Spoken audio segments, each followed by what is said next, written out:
Welcome to தோகை vlogs. நாங்க இப்ப பிறந்த படிக்க போறோம். வாங்க படிக்கலாம். இப்ப பிறந்த வச்சுக்கலாம். இவங்க தான் கொள்ளு பாட்டி. இந்த பிறந்தை அவங்க கிளீன் பண்ணி கொடுப்பாங்க. எங்க மம்மி வந்து தவையில் அடிச்சு தருவாங்க. எப்படி இருக்குன்னு பார்க்கலாம். இந்த வீடியோ பிடிச்சிருந்தா லைக் பண்ணுங்க, ஷேர் பண்ணுங்க, சப்ஸ்கிரைப் பண்ணுங்க. தேங்க்யூ.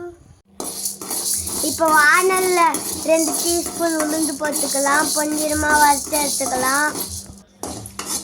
அப்புறமா வானல்ல எண்ணெய் போட்டுக்கலாம். அப்புறமா தேவையான அளவுக்கு காஞ்ச மிளகா 1-2 போட்டுக்கலாம்.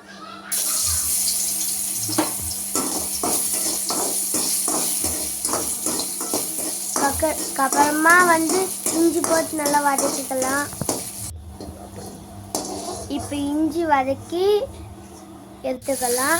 அப்புறமா வந்து நம்ம ஃபைனலாக நம்ம க்ளீன் பண்ணி வச்ச பிறந்தைய அப்புறமா புளியும் சேர்த்துட்டு ஃபைனலி அப்புறமா இது எல்லாம் உப்பு போட்டுக்கிட்டு அப்புறமா இப்போ உப்பு போட்டு அரைச்சிக்கலாம். அப்புறமா வந்து கடுகு போட்டு தாளிச்சு எடுத்துக்கலாம். அப்புறமா நல்லா வதக்கிட்டே இருக்கலாம்.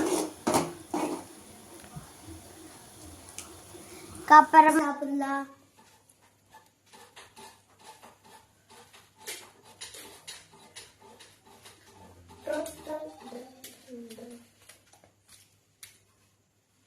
சூப்பராக இருந்துச்சு. இந்த ரெசிபி வேணுமா? நம்ம இதை நீங்கள் வீட்டில் ட்ரை பண்ணி பாருங்கள். பிடிச்சிருந்தா கமெண்ட் பண்ணுங்கள், லைக் பண்ணுங்கள், ஷேர் பண்ணுங்கள், சப்ஸ்கிரைப் பண்ணுங்கள். தேங்க்யூ.